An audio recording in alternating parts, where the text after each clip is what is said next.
को इस महामारी से बचाने में लगे थे। कांग्रेस के लोग नई नई बयानबाजी देकर सस्ती राजनीति को हथियाने की प्रतिस्पर्धा में जुटे हुए थे। और हमने और मेरी पार्टी ने बार बार कहा कि ये बड़ा संकट का समय है, इसमें राजनीति नहीं करनी चाहिए, ये वक्त सेवा भाव का है। लेकिन कांग्रेस के लोग और उनके जो साथी संगी जो दूसरे दल के लोग हैं वो राजनीति करने से बाज नहीं आए। नित दिन उन्होंने कई प्रकार के बयान देकर कोरोना से जो प्रभावित लोग थे, जहां उनको हौसला देना चाहिए था, उनको कमजोर करने का काम किया है। टीकाकरण अभियान की शुरुआत में विपक्ष द्वारा एक प्रोपेगेंडा किया गया कि कांग्रेस और विपक्ष के तमाम नेताओं ने टीकाकरण अभियान पर भी संदेह पैदा करने का हर भरसक प्रयास किया। और क्या कहा कि कांग्रेस शासित राज्यों में टीकाकरण की रफ्तार धीमी रही थी। इसके बाद अचानक वैक्सीन की कमी को लेकर केंद्र सरकार पर हमले करने शुरू कर दिए। और क्या ये सच नहीं है कि आपने टेलीविजन में देखा होगा कि अखिलेश यादव ने तो 2 जनवरी 2021 को एक बयान दिया था और जिसमें कहा था कि कोरोना वायरस ने बीजेपी की वैक्सीन मैं कभी नहीं लगाऊंगा।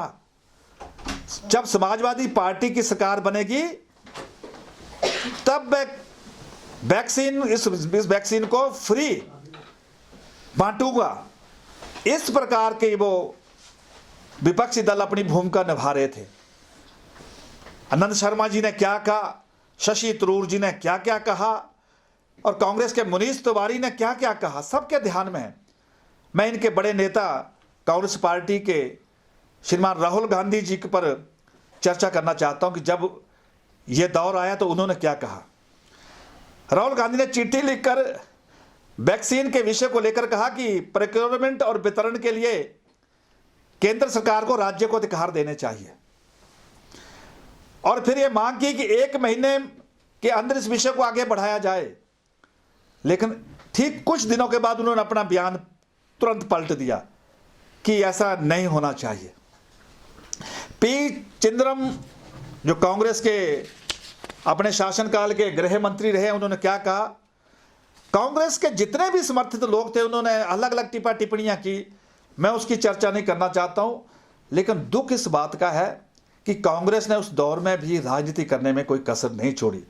भारतीय जनता पार्टी पूरा संगठन केंद्र सरकार के साथ और राज्य सरकार के साथ कंधे से कंधा मिलाकर इस महामारी के विरुद्ध डटकर लड़ाई लड़ रहा था।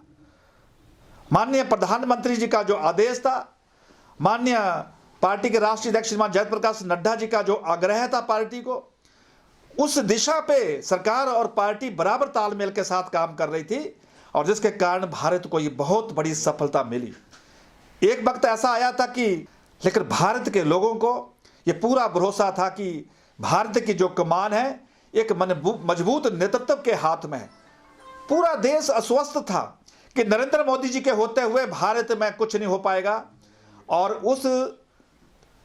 उस बात को भारत के कुशल नेतृत्व ने भी प्रमाणित करके आपके सामने किया है, चाहे केंद्र सरकार ने और चाहे हमारी प्रदेश की सरकार ने।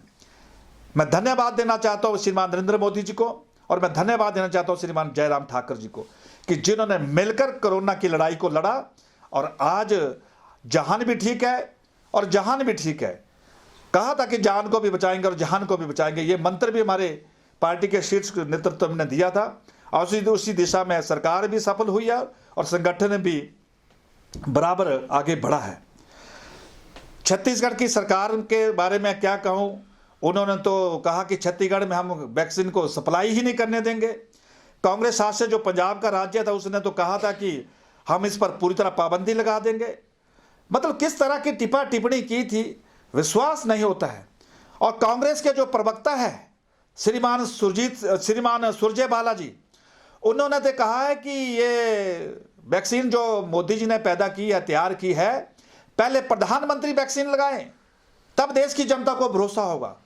मैं इसलिए कह रहा हूं कि कांग्रेस पार्टी ने किसी प्रकार की कोई कसर नहीं छोड़ी, जबकि मिलकर केंद्र सरकार का सहयोग करना चाहिए था। भारत की सरकार बार बार कह रही थी कि ये वक्त राजनीति करने का नहीं है, सहयोग करने का है, लेकिन इसमें इन लोगों ने कोई कसर नहीं छोड़ी।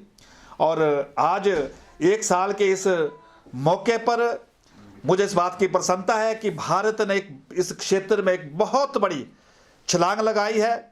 एक बहुत बड़ा हौसला भारत की सरकार को, भारत के लोगों को दिया है और पूरा भरोसा कि ये जो तीसरी वेव जिसके दौर में आज हम गुजर रहे हैं, इस पर भी केंद्र सरकार पूरी तरह काबू में इसको अपने नियंत्रण में ले लेगी और हमें किसी भी प्रकार से किसी की कोई बातों में आने की ज़रूरत नहीं है। हमें अपने नेतृत्व पर पूरा भरोसा है। तो यही आज का विषय था और मुझे लगा कि 1 साल की कोविड महामारी